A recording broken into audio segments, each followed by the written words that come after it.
Good afternoon, greater Philadelphia area. This is Toole Time Real Estate Radio on WWDB 860 AM. I'm Tom Toole. She's Sarah Tymon. She's Stacey Mitchell. We have Nick behind the camera, and we all work at the Tom Toole Sales Group at RE/MAX Mainline, the number one RE/MAX team in Pennsylvania since 2018. And if you get some value out of the show today, if you can do us a favor, we're streaming live on YouTube. If you could comment, like, subscribe to the channel, it would mean a lot, but only if you get some value out of the show. And we've got a special guest here as well, James DiBattista with Everest Home Lending, I believe is the name of the company. Do I have that right? Lending, Everest Lending. I always get these things wrong. It's DiBattista. I would have just called.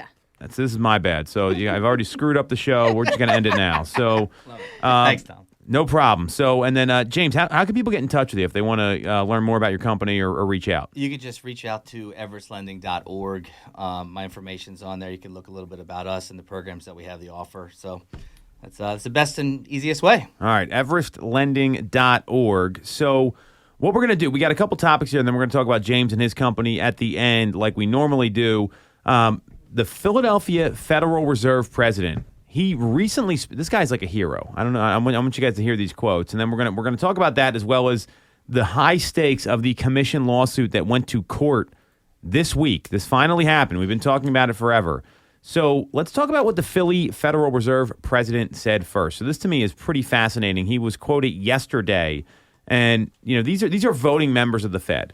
So President Patrick Harker, apparently there's a conference going on in Philadelphia today, these past couple of days, which I didn't know as well. It's the Mortgage Bankers Annual Convention and Expo, which I had no idea about, but that was yesterday. Apparently James did. Yeah. And so President Patrick Harker, he advocated for stopping rate hikes, noting that disinflation is underway. Here's his statement that I want to get your reaction. I believe that we're at a point where we can hold rates where they are. Disinflation is underway. Labor markets are coming into better balance, and economic activity continues to be resilient. By doing nothing, we're doing something, and I think that we are doing quite a lot. Again, he's a voting member this year on the rate setting FOMC. That's the Federal Open Market Committee, and that should carry weight when the policymakers contemplate their moves at the upcoming meeting at the end of the month. What do you guys think? James, chime in. Great topic here to get your comments on. What do you think about these comments? I think it's great. How many people are on this? He's a voting member. How many members are there? I will find out. Okay. Because, if he's one of 10, maybe that'll start, a few other people. 12 members. Okay. And then maybe that's what it takes. It takes somebody to be outspoken and to have a difference of opinion to get other people on board so that, we can kind of end the madness of the rate hikes and let the market kind of settle itself down organically like we've been talking about. Mm-hmm. So I guess, but I think it's positive, actually. Yeah, the NBA here, according to, it's been going on these 3 days, the president and CEO, Bob Brooksmith, he has got his remarks here in quotes. We all know the times are tough. He says, I'm not upbeat. Frankly, I'm upset. While you're all fighting to survive, Washington, D.C. is fighting against you. Wow. So, that's some strong words. That's powerful. Yes. And he goes on, too. He keeps going on that. But, they're pushing. They're pushing in on behalf of all of us to bring down the madness. Yeah. I like it. Before it's too late. He says it right there, too. This madness must stop before it's too late. Were you at the conference? No, but a lot of people in my industry obviously are there. They're big advocates for us. A lot of big players, the lenders, the correspondents, and some companies I used to work for. So they're all represented there. That's awesome. Yeah. That's great. And I think that sometimes being that the first people stepping out and saying hey, this is what needs to get done, especially when you're using some of that strong language to kind of put some blame different places and say specifically we're doing what we can. The Fed's actively fighting back against us, and kind of putting stuff in some plain language like that is good for all people to understand what they're talking about. Well, and there's a lot of data that backs this up, right? So the consumer price index rose 3.7% year over year, holding steady with August's annual gain. The PCE price index, which includes food and energy, the Fed's preferred measure, increased 0.1% in August, which is the smallest monthly increase since 2020. And, you know, as for future policy, the Fed, Philadelphia Federal Reserve President Harker, he emphasized that rates are going to need to stay higher for longer. And this is something I think a lot of people got to get used to, both, you know, real estate agents, obviously people like James that are in the mortgage industry. This is, and consumers. They're not going down despite this. Like, how many times do we hear our rates going to go down? I'm waiting for rates to going to go down. They will be staying higher for longer. He says that you may have noticed I didn't tell you how long rates will need to stay high. I can tell you I do subscribe to the moniker higher for longer. And he noted that outside factors are working in parallel to further push down inflation, including like the spring banking turmoil, tighter credit conditions, and the resumption of student loan payments. So all these things are a factor here. So higher for longer, right? I think this is something we all got to get used to. How are you explaining that to consumers right now? Like, I mean, what are you saying when people are asking, like, Sarah, when are rates going to come down? Or Stacey or James, when are rates going to come down? Should I wait? That is bad advice if you're telling them to wait for that. Right. I mean, I know for me, typically, I'm just kind of explaining this is where we know the rates are now. We're anticipating them to stay at these high levels. And, you know, you've got opportunity here within the market with, you know, where the rates are currently at to negotiate out some other things. And really just bringing it back to that monthly payment and, you know, the motivation for getting into the house. I mean, if it's somebody that really doesn't need to move, then maybe this isn't the time. But, you know, also showing how home values are going to continue to increase at a healthy, stable rate over the next couple years. So what you're paying in higher interest by getting in with, you know, the rates where they are, you're also going to be building equity in the next coming years. And if rates do then drop significantly, you can always refinance. But you've got those couple years of continuing to, you know, get equity in your house and for it to appreciate. I love that. I'm sold. Yeah, no doubt. I mean, listen, 7.57 according to Freddie Mac. That's the average rate from last week, and it's gone up a little bit since then. But I believe firmly there's no greater investment than real estate. None. Woohoo! I agree. Yep. So, I mean, you know, for the past 5 weeks, yeah, they've climbed. But a good deal is a state of mind. And that's what I firmly believe, and that's what I tell clients that I work with because, listen, do you want to continue to live in your parents' basement? Do you want to continue to live in places where you don't want to live? I'm serious. Imagine saying that true. to somebody, though. I mean, I think that's a very frank way of saying it. And some people, they make that choice. Right. Yeah. I'm from Delco. I say things pretty frankly. But, you know, you got to deal with what you're given. And historically, we're not that high. I mean, COVID happened, and I didn't hear anybody complaining as rates went down to the 2s and the 3s. Yep. So, you know, if you don't like your house where you're at, you're going to sell at a great time because you can get a top dollar for it, and you're just going to parlay it into your new property. So why not? That's what I say. Yeah. Well, and you mentioned people living where they don't want to live. So if you looked at rent growth year over year in our marketplace, it was over 9.6%. This data just came out from Zillow for the Philadelphia region. Home price growth is 4.64% year to date, which is still a great number, and that's for Philly, Montgomery, Chester, Delaware counties. So it's costing more than double to rent a place with zero financial benefit, right? And people are going to say, well, I don't want to have a mortgage payment. Well, you do have a mortgage payment. It's your landlord. You're paying your landlord's mortgage, your taxes, your insurance. So higher for longer, Sarah, I think you hit the nail on the head. So what are some of the other things that are coming out from consumers right now? Like, how are they nervous about this? Are we going to go to 8%? Like, how do we see the rest of this year playing out? Because this seems to be the talking point right now, and it does look like the Fed's going to hold. That's what the stats say. It's a 90+% chance, according to the CME Group, who charts the probability of a rate hike at the end of the month. Are people pushing till the end of the year? Are they looking at next year? What's the sentiment right now in the marketplace that you're seeing on the ground? I think for people just coming into the market, what I've have been finding is that they're okay with the rates as they are now because that's what they know. You know, they weren't looking 3 years ago or 2 years ago when they were low. The folks that have been sitting on the sideline because the interest rates were low, but I'm not going to get into a bidding war. You know, we loved hearing that, didn't we, Sarah? Oh, yeah. I'm not going to get into a bidding war. I'm going to wait it out. Okay, so they're waiting it out. There's still multiple offer situations, and the interest rates are higher. So I really And pivoted. the home prices are higher. And the home prices are exactly. So they didn't get to capitalize on any of it. Right. Especially that equity that they could have been building up in their home purchase. But I've pivoted to focusing more on that monthly payment because that's what the focus really should be. What is it that you want to pay monthly? Because we all have to live somewhere, right? So we all have to pay wherever we're living for the most part.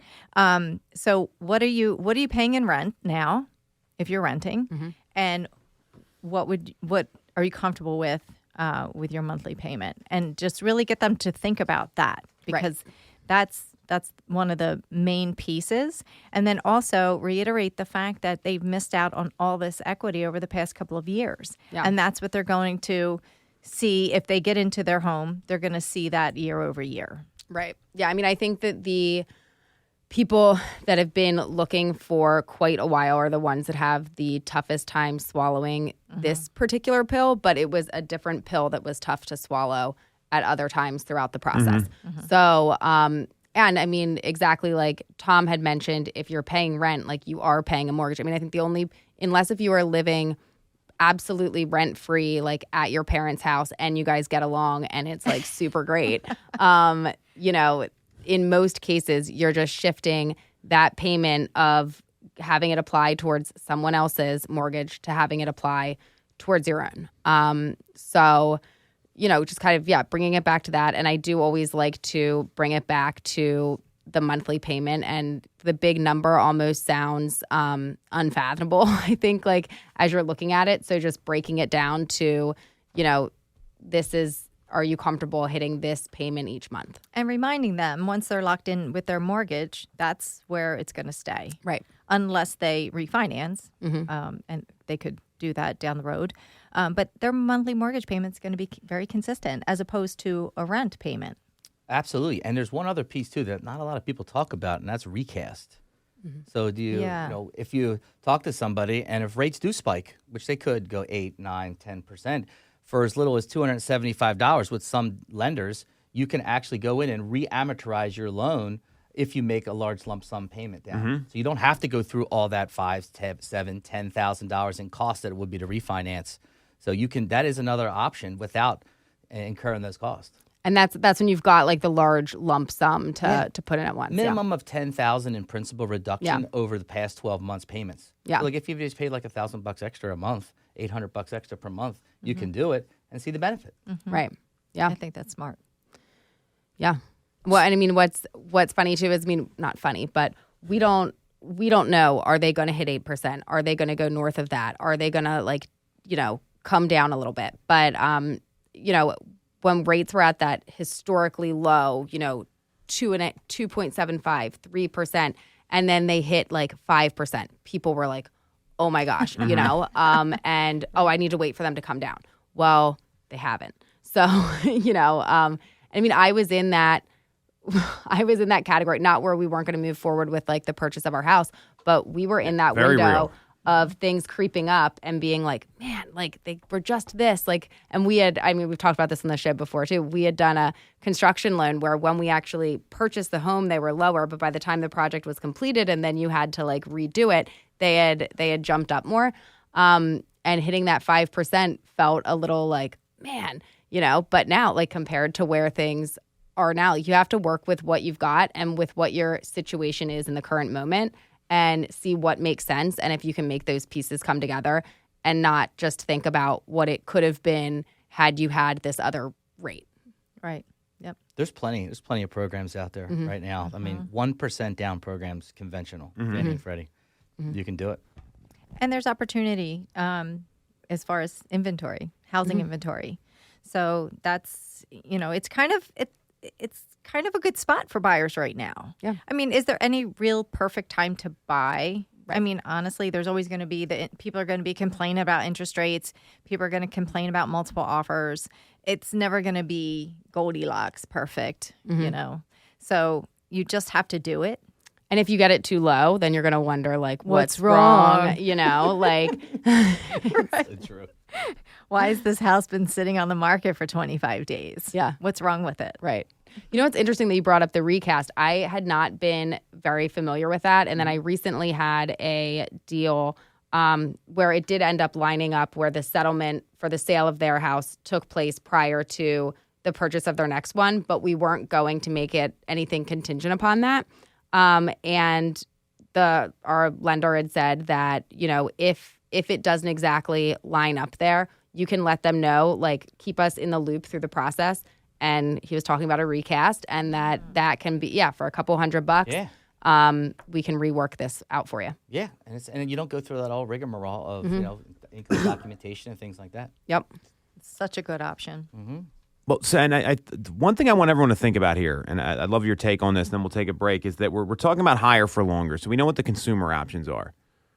Higher for longer to me also means that we're going to be working with our clients longer. There's not going to be this quick turn time on the client cycle. And Sarah, you've embraced that. Stacey, you get it, but a lot of agents don't. They want to show someone 5 houses and they buy something. Like, I mean, wouldn't that be nice, right? And so with higher for longer, what does that mean for your real estate business? How are you approaching your business differently now than you were maybe even a couple months ago? Well, yeah, you have to have a really deep client pool, right, in all different phases of transactions, I think. And you have to be willing to do a lot of outreach to these people, keep them up to date with what's going on in the market, keep them engaged. You know, if depending on where they are in the life cycle of their home purchase, be mindful of that. And, you know, if you see a property that comes on or something comes in-house and they come to your mind, send it to them, let them know. Yep. But I think for me, I really focus more on just keeping on top of my communication with my clients, because I think that's really, really important, just so that they know that you're still there. Right. Yeah, I mean, I think in addition to having, like, yes, it's very important to have a deep pipeline and people in all different stages of the process. You know, getting one that, like, hot sheets every morning and just scrolling through to see, because there's going to be people that come to mind. And I mean, like, certainly you need to have everybody on different automated things so that stuff doesn't slip through the cracks, or if you have a busy morning and you don't want to solely rely on that. But, you know, as you're looking through them, typically, you know, and you can refresh that a couple of times throughout the day and more things pop up on there. There's going to be somebody that comes to mind, and, you know, it might be somebody that you haven't sent, you know, not a lot comes up for them. And, you know, you haven't sent them anything for like a month, like just you specifically being like, hey, check this one out. But, you know, just going through, seeing what's out there and seeing who fits what, and making sure the properties are in front of them. So I'm also clear. This is also going to affect sellers, right? I mean, we've got listings on the market that aren't selling right away, and to me, you have to have a built-in communication plan with your clients. If you're expecting to, you know, if you've got a buyer that you're actively working with, you got to be on the phone with them once a week. Same thing with an active seller. You got to have a communication plan in place that's going to keep people abreast of what's going on, because the market's just going to move a little slower, and that's okay. If you're not communicating at all and saying, well, I followed up with them, and then you see like 3 weeks go by, that's not enough. And if you don't have a communication cadence for your active people you're working with, the folks you're trying to sign contracts with, and that are, you know, hot, nurture, watch, whatever you're using, you're going to miss out on some opportunities, because we're not in this market where it's a quick turn client. You can't just pick up the call or get the lead that inbounds and you're out working with them right away. That doesn't happen anymore. And you know, what's interesting is, Sarah, I know you've kind of built your whole business around long-term nurturing, and it's worked really well for you. I think you've kind of, Stacey, you've kind of seen both sides of it, right? And if people don't have a communication plan for their active clients, because buyers, they might just go buy something else. Mm-hmm. Like if they don't hear from you, they're just going to go buy the house, right? Does that happen to either of you guys? Mm-hmm. Yeah. And even when you are calling them, they still do that. Mm-hmm. Yeah. Yep. So how are you building value in your appointments? Right, you have to actually give an appointment now and show people, hey, here's X, Y, and Z. This is exactly why you should be using me. and here's what I can do differently than your average agent. These things are so important, and if you're skipping that part in the process, that's probably why you're missing conversion. You've got to work on your appointment, your conversations, role play your skills, have those tough conversations. You just had a listing sell, but you had to have a lot of tough conversations about price adjustments, right? What was that like? Yeah, there's a lot of tough conversations these days. Yes. Let me tell you that. So I eat the frog every morning and get rid of those tough So conversations. what does eat the frog mean? They're the conversations that keep you up at night, and it's like, oh my gosh, I'm dreading this phone call. I've embraced getting it done in the morning, just getting it off my plate because I don't want to dread it all day long. There are the conversations where you have to approach your seller or another agent. Say there's a termination, you know what's coming. You have to present it to the other agent, and you know it's respectful to do it verbally on the phone. Right. You have to do the calls. It's it's a professional business here. We're not just going to send a text message. So I just they're the ones that like price adjustments for your sellers. If we're coming off the weekend, this is how many showings we've had. This is the feedback we've gotten. I think it might be time. Would you consider that? That's a tough conversation to some sellers. To they have a certain number in mind, right? And if all signals are pointing that it's not going to sell where they would like it to sell, then these are the things that we have to do. And that can be very difficult. Yeah. And even for buyers, there's a lot of tough conversations. So it's definitely been that way the past number of months, 6 months, 7, 8 months. But yeah, I've come to embrace getting that done right first thing in the morning, getting it off my plate. It just makes for a better day because then you have other frogs that pile up during your day. Yep. I love it. Eat that frog. I used to preach that. I used to run sales teams up to 250 people. Okay. I mean, eat that frog. You couldn't be more right. And it's really just in life, too. It Right. is. It is. Right. Yeah. Rip the Band-Aid. I have to. Yeah. Well, and I think with some of those difficult conversations, it's making sure to be mindful early on in the process of what you're telling them, so you're not, that they don't have a false sense of, oh yeah, this is going to be a super easy sale that you're definitely going to get for this. Like being like, this is, basing it off of like facts and market data. This is where we're at. This is how we're positioning it. Yada yada. And then if the feedback comes in, price too high or it needs too much work or blah, blah, blah. Taking the personal, have empathy and certainly understand hey, I know this is tough to hear, but know that it's not you doing it. Cause early on, I feel like it was I felt like I was the one that was disappointing and yes, you're the one that's bringing them the news, but also it's in their best interest to know what's going on and how, if you do want to sell it at top dollar, or you want to get these multiple offers, or you want to get a offer, or you want to, whatever, this is what the market's telling us. So based off of that, these are your options. And then kind of giving them the rundown of what they can do. And it's not you saying we have to That's be what the people voice want. of reason. Yeah. People want to hear it it is. I mean, that's the consensus. Yeah. Don't tell me that it's one way when it's the other. You'll Right. find out. Right. Yeah. Don't prolong it. Yeah. Right. Well, that's really the difference between a good agent and a great agent. A good agent will tell people what what they think the consumer wants to hear so they get hired. And a great agent, that's the worst thing you can do, by the way. Oh, yeah. It's literally the worst thing you can do. A great agent gives people the hard news in a really empathetic, professional way so they can make a decision that's going to benefit their household and whatever they're trying to do when it comes to real estate. And then that's really well said. So, and the last part of this with higher for longer, the market's just not going to move as fast as it has been.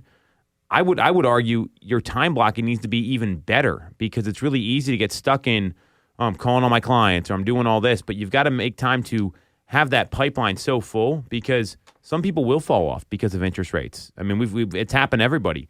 Payments go up, things change, and it's not going to be that frenzy that we saw. So, and getting to the bottom of motivation and seeing what those clients actually want to do and what the reasons are behind it. So, higher for longer really means take your business more seriously as far as I'm concerned. It's not a turn and burn market anymore, which we've been talking about for feels like years on this show here. So we're going to take a quick break. We're going to come back. We're going to talk about the commission lawsuit.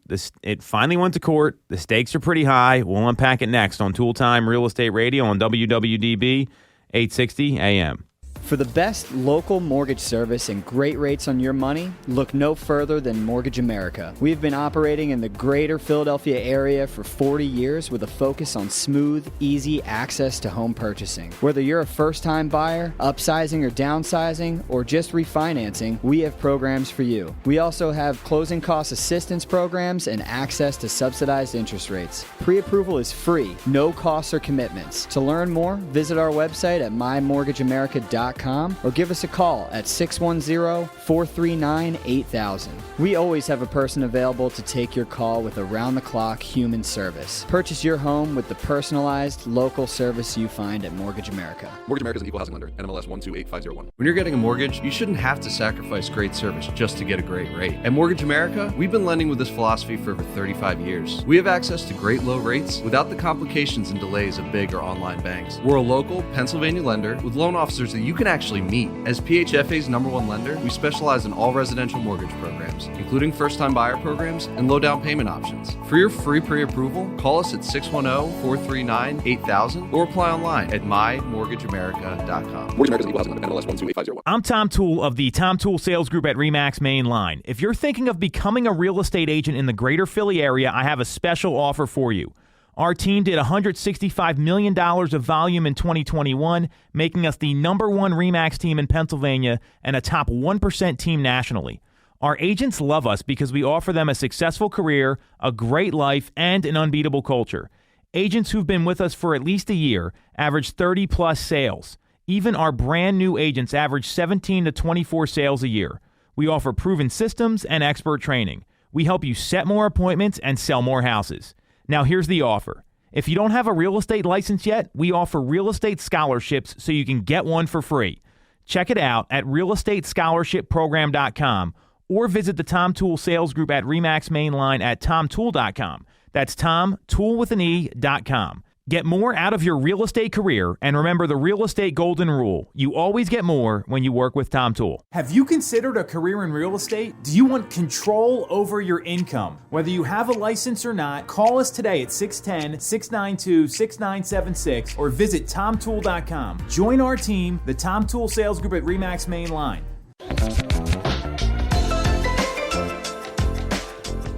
Welcome back to Toole Time Real Estate Radio on WWDB 860 AM. I'm Tom Toole. She's Stacey Mitchell. She's Sarah Tymon. And we have Nick behind the camera, and all of us work at the Tom Toole Sales Group at RE/MAX Main Line, the #1 RE/MAX team in Pennsylvania since 2018. And if you get some value out of the show here, you like what you hear, go subscribe to our YouTube channel, give us a like, drop a comment about any questions you have, and we'll make sure to respond to everything that comes in. And we have James DiBattista here with Everest Lending. James, thanks again for coming on. You can check them out. It's everestlending.org. We're going to talk all about his company here shortly. But first, we're going to go into this. I don't have to prep for this show anymore. This is great. We talk about rates, and then we talk about the commission lawsuit because these are that big of stories. Actually, there's a lot of prep that goes into it. But so the stakes are high now, right? So the Sitzer-Berner class action commission lawsuit. It went to court. This actually happened. We've been talking about this since I think we talked about this on the practice show we did here on a Sunday, if you remember that, Sarah. So This has been going on that long. It's been years. Oh, my God. And it actually went to court, and we'll kind of break down what's happened so far. But really, jury selection started last week. It finished apparently yesterday. Opening arguments are today. The trial is supposed to run through November 3rd with a verdict sometime the week of November 6th. So hopefully when the Phillies are winning the World Series, we're talking about a resolution here in one of these commission lawsuits. So here's what's happened so far. Last month, RE/MAX and Anywhere, so Anywhere is the parent company for Coldwell Banker and Century 21, they both settled for $55 million and $83.5 million respectively. And they agreed to some terms. You can't say it's free to use a buyer agent, which if you've been saying that, you're an idiot. I'm going to tell someone is paying that money. That money doesn't get printed from the government as soon as you sell a house. It's not how it works. You can't filter listings by the commission being offered out, which I don't think we even have the ability to do that. I didn't even know that was a thing. I think some MLSs allow for it. Maybe they do. I mean, never happened. And this is stuff good agents should be doing anyway. And most importantly, the big change, which isn't related to the lawsuit, is that RE/MAX and Anywhere are not going to require their franchisees and their members to be members of NAR and follow the NAR code of ethics, or comply with them, which was NAR already said you don't have to offer out. You can offer out a zero commission. That was the other settlement, is a settlement term that you can offer out a $0 commission, which Bright already did. That already happened before all of this. So NAR has been way behind the ball. So that's what happened so far. And now what we have going on is we got KW, Keller Williams, Home Services, which is the parent company for Berkshire Hathaway, and the National Association of Realtors going to court. And there's a lot at stake here. So what do you think at stake first before we kind of get into what may or may not happen here? Because this could reshape the industry. We've been talking about it. I think the settlement was very smart on Anywhere and RE/MAX's part because it precludes them from any of those like commercials where you've seen the mesothelioma commercials. Like if you were treated for mesothelioma between this date and this date, there's going to be commercials that say, hey, if you bought a home, Sarah, between October 1st, 1998 and October 1st, 1999 or something like that, whatever it is, it's going to be different than that. You might be entitled to compensation. Call this number. That could very well happen here. So what's at stake here for agents, consumers, and the good of the industry? What do you guys think?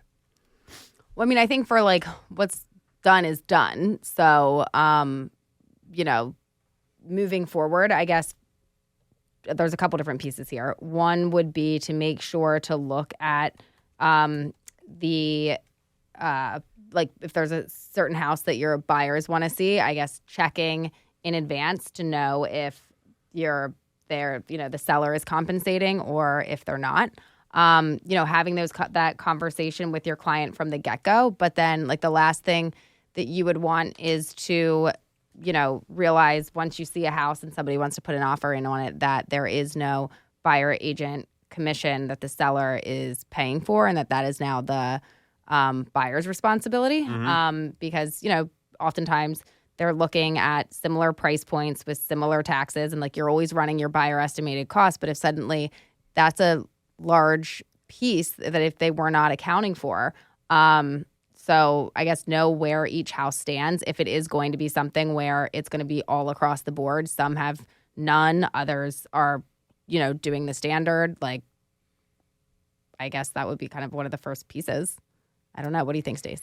Yeah, I think, great points there. I think that's all very important to be doing, Sarah. So absolutely. Well said. Because you have to know what you're up against. Right. And then you have to be able to, speak to what the situation is. Yeah. And what is your worth? What's the value that you're going to bring to your clients and why it's important that they have representation. Right. And not just wing this out on their own and hope that everything turns out well. If a seller has representation, there's a couple of things. Like if you're a buyer, you can either look to that other agent, to the listing agent, but then everybody has to be in agreement that both sides will be represented by the same person. And we equate that to like hiring the same divorce attorney. If you're going through a divorce, would you want to use the same attorney? Right. It's a horrible both idea. sides. So yeah, that's a bad idea. The other thing is, buyers just taking the chance and doing this stuff on their own. And this is the whole reason why there's buyer agency representation because they were. Right. Consumers were getting hurt. Yeah. They were getting bilked out of lots of things. And this is the whole premise of why we have the buyer agency. Right. The other thing is, too, you can explain to your clients what this means and how you can move forward. Would you write in compensation into the agreement of sale and see if the seller's willing to compensate regardless? I mean, that's always an option, right? Right. If we're bringing a buyer to them, I think that's very appropriate, actually. Right. So there's a lot to know about it, and you should be able to explain this to your clients. The other way that they could, try to purchase their real estate would be hire an attorney. Still, it's going to cost them. Right. And the sad part is it's buyers who are already cash strapped. They're the ones that are going to be missing out. Right. They already talk about, it's buyer affordability is non-existent. Well, this is really going to put the nail in the coffin for that. Right. So I agree with everything you guys are saying. There's a bigger issue. This is what we're going to have to be doing on the ground. there's two big implications I see here. One, according to NAR Deputy General Counsel Leslie, I don't know what her last name is, Mitchell, we'll call it. So according to NAR Deputy General Counsel, she notes that if the plaintiffs are successful, we will be forced back into the 19th century, or what some people call the Wild West, where unscrupulous people can regularly defraud clients. If MLS broker marketplaces didn't work the way that they do now, there would be no centralized hub and source of available homes. I got a little bit of a problem with that because New York City seems to be doing just fine without an MLS, right? Like, I mean, that's a great example of where that is. So that's number one. The second, and I think is the bigger issue here, and this is according to Keefe, Bruyette, and Woods. They're an investment banker in New York. They feel that this could reshape the residential real estate commission structure and the broader housing market if there is an injunction that unbundles commissions, eliminating the longstanding practice of listing agents and sellers setting and paying buyer agent commissions, and that we could see the commission pool drop up to 30% over time as these changes bring more transparency to consumers around commission rates. So what that tells me is that, one, we might see more agents get out of the business. Not a bad thing. I don't think that's a positive for consumers. We know what kind of knuckleheads are out there, and obviously we're not talking about you guys, clearly. Of course, Sarah. Number two, there's going to be less business to be done, right? People are already feeling that pinch with what's happened with transactions coming down, and we've already seen, a decline of 20-30% year over year in the number of homes that have sold.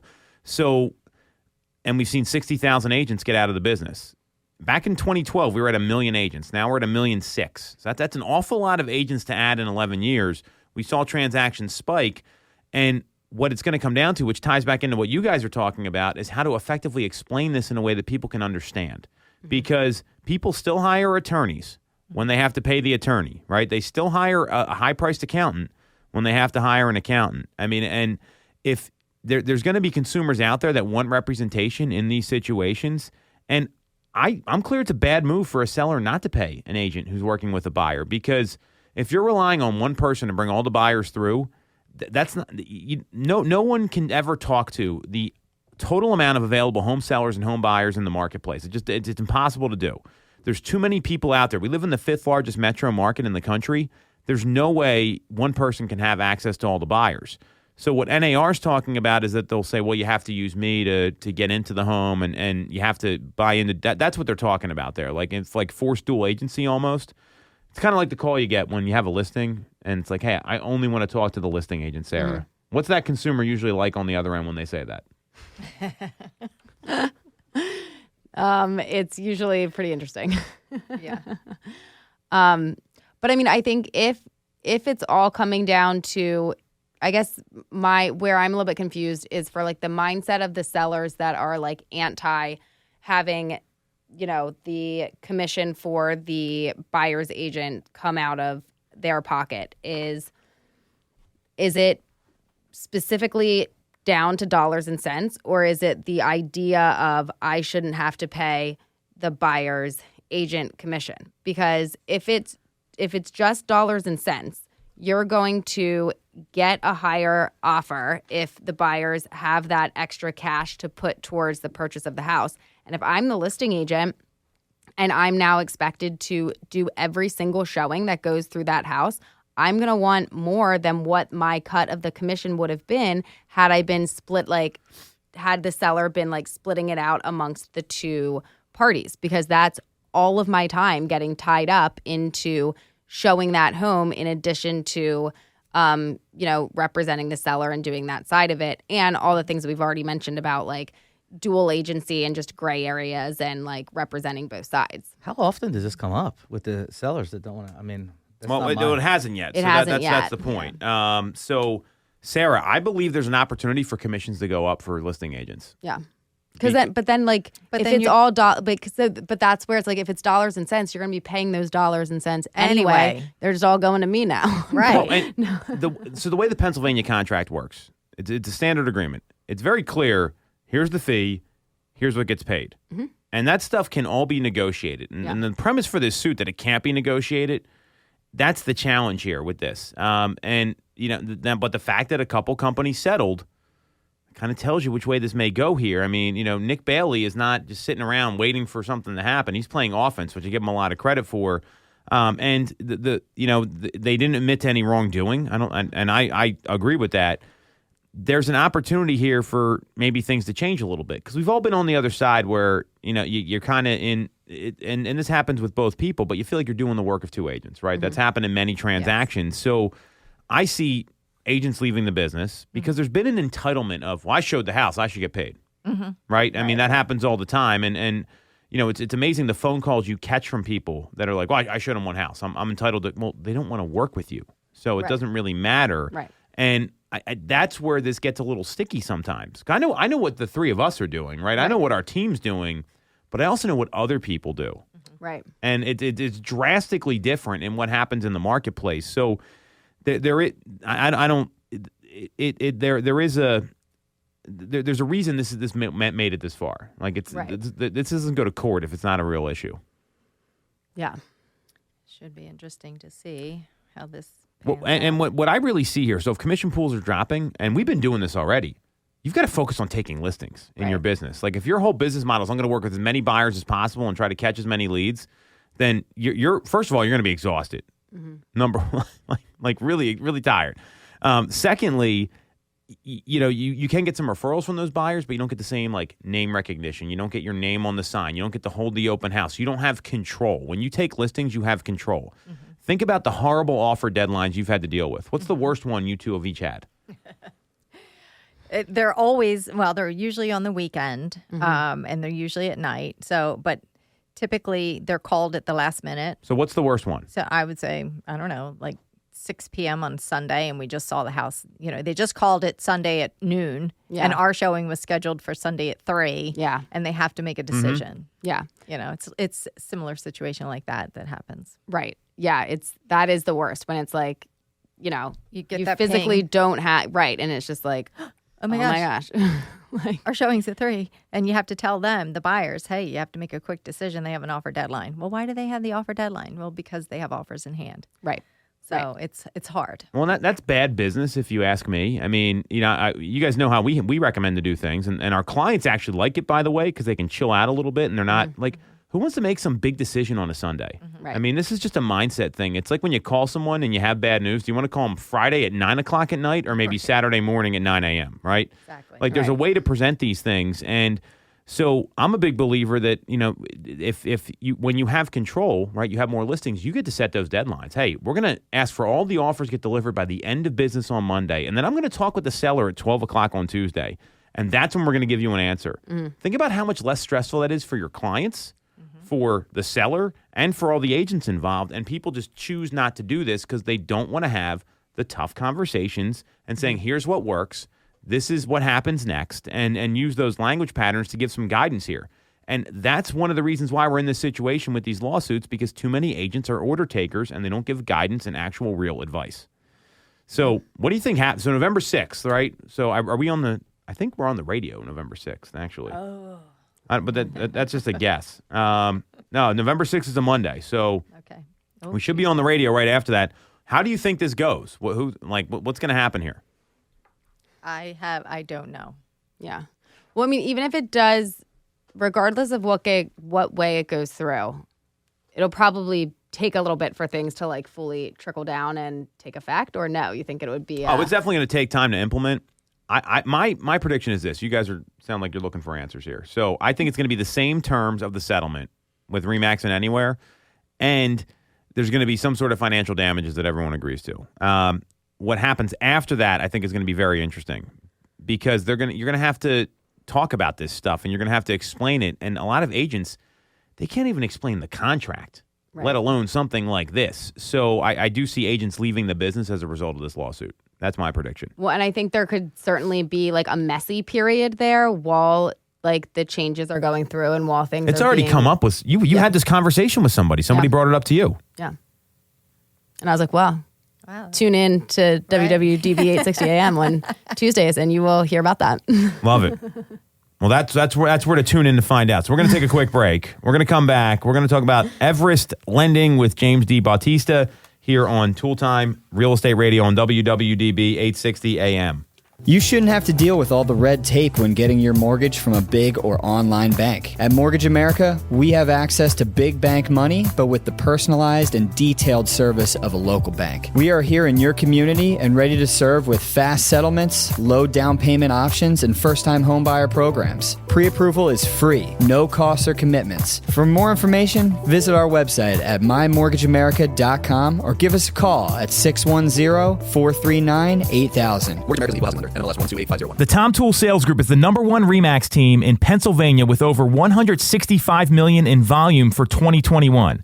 I'm Tom Toole, and our team has achieved that kind of success by being a great place to work with and to work for. No one knows Greater Philly better than we do. We know real estate, but more importantly, we're real people.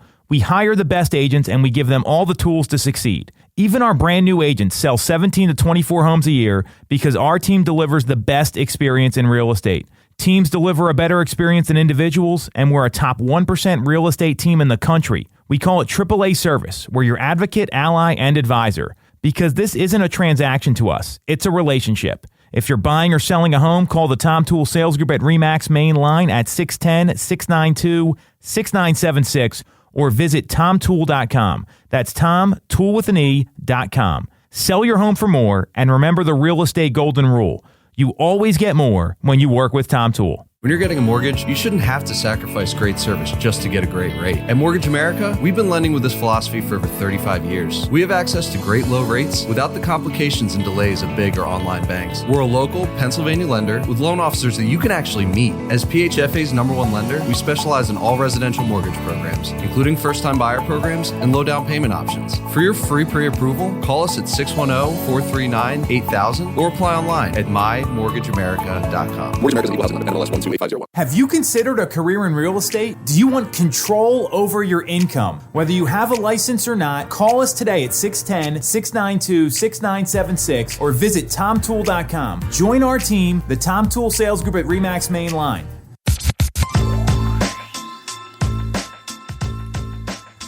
All right. Welcome back to Toole Time Real Estate Radio on WWDB 860 AM.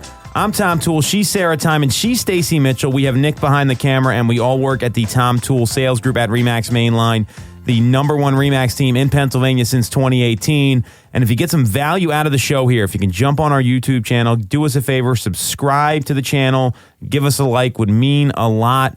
And we're here with James DiBattista with Everest Lending. So, James, thanks again for coming on. You can check out his company. It's everestlending.org. You got some pretty interesting new programs you wanted to talk about, James. So why don't you introduce yourself and then tell us what you can help consumers with right now? Yeah, no problem at all. My name's James DiBattista, as Tom said, with Everest Lending, LLC, NMLS number 2446002. So personally, I've been in the business for, since 1999, done it all. I mean, sold, sales manager, vice president, regional vice president, had big sales organizations.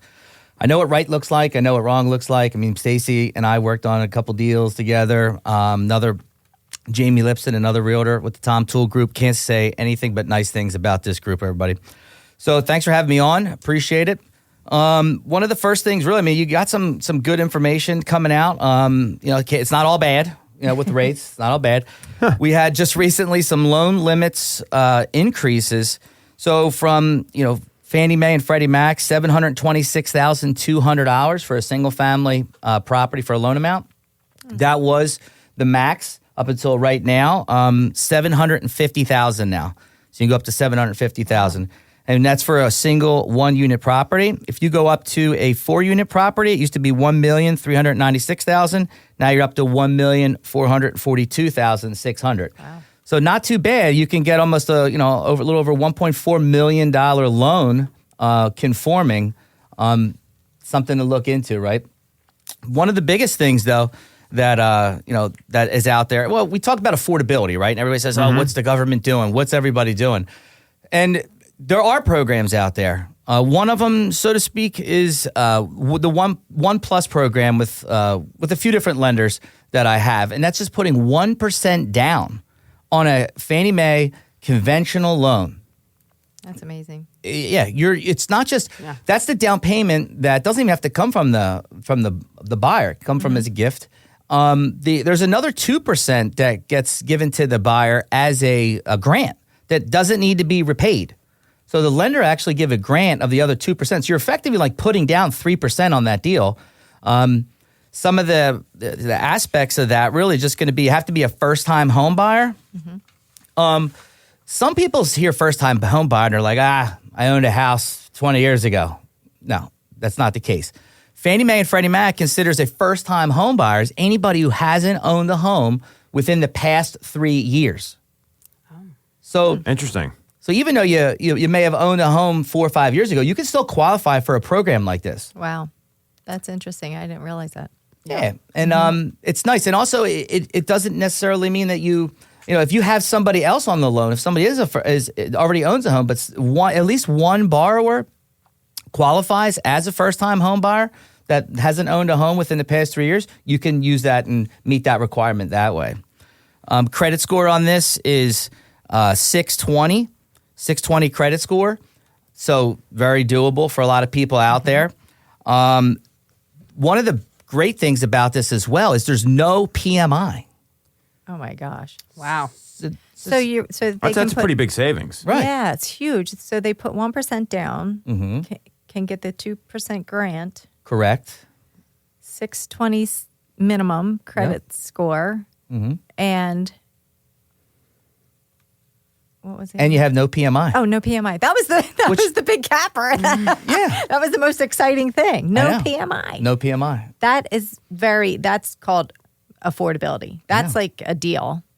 I think. Yeah. Oh my gosh. That's amazing. Yeah, I mean, there are some requirements. There's a maximum of $350,000 loan amount. So, there's that. And I think you can. Would you agree with me that we can find some houses out there for around that $350,000 mark or less? Yeah. Can increase the availability here or the affordability. There's area median income requirements, meaning that you just have to be at 80% of the area median income. So if you meet that, then you'll have another option. So if you're working with a lender out there that doesn't offer this, because it is specific to a few lenders, you call a mortgage broker like Everest Lending LLC, and we'll get you in the right spot. So another piece on the affordability aspect is going to be temporary buy down. So you guys, it was very, very common back in like the 90s and 80s. You'd see a lot of those when rates were super high. Now we're entering that arena again. You got to have an answer for your clients. Yep. And a temporary buy down is a real good option. Just had somebody relocate from Texas out to the Mechanicsburg area, and we utilized this program because there are new homeowners. First time being away from home, takes a new job relocation, and they didn't want to pay, what the payment would ultimately be. So have you all used any of the temporary buy downs? I've done is that like the 2-1?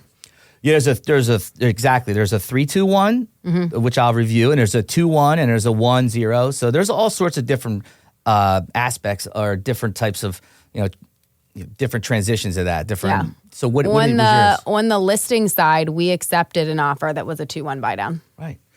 So you don't even have to write that it's a 2-1 buy down or a 3-2-1 buy down in a contract. You just set it up like you're doing a regular seller's assist. Yeah. Or a regular seller's concession. Yeah. You are limited on what you can get, as you very well may know, depending on the program. So, I always say 3-6-9, like the Little John thing, dude. But if you're putting down less than 10%, you can get a max of 3% from the seller. Yeah. If you're putting down 10% to 25, you can get 6, and anything 25% or more, you can get 9% from the seller. Wow. Investment properties are the 2. So just remember too, that contribution limit goes off of the sales price, not the loan amount. Okay. All right, so you can get more even if they're putting down a big chunk of money. It still goes off of that sales price for the concessions. This is what you need to use in order to fund this buy down. So the mechanics really have a temporary buy down work as such. So if you take an example of a 3-2-1, and you say, hey, you're going to purchase a house for $722,000. You put 10% down, so you're allowed to get up to 6%. So if you just ask for 4.2%, which is about $30,000, not too unrealistic, right? 4% on a purchase. As we get into this, realm of unaffordability, you can utilize that to pay for the interest or a subsidy with the customer and their payments. So if their rate is supposed to be 7.25%, that first year on a 3-2-1, their payments will be based off of 4.25%. Wow, that's a big savings there. So for that first year. Right. So if your monthly payment is scheduled to be $4,434, your monthly payment would be $3,197. You save $1,236 per month. Wow. So an environment where affordability is a challenge. These are some great options here. So you can get in touch with James at everestlending.org. Again, James DiBattista here. Thanks so much for coming on. This is really valuable information. We'll make sure we break this all down and share it with everybody.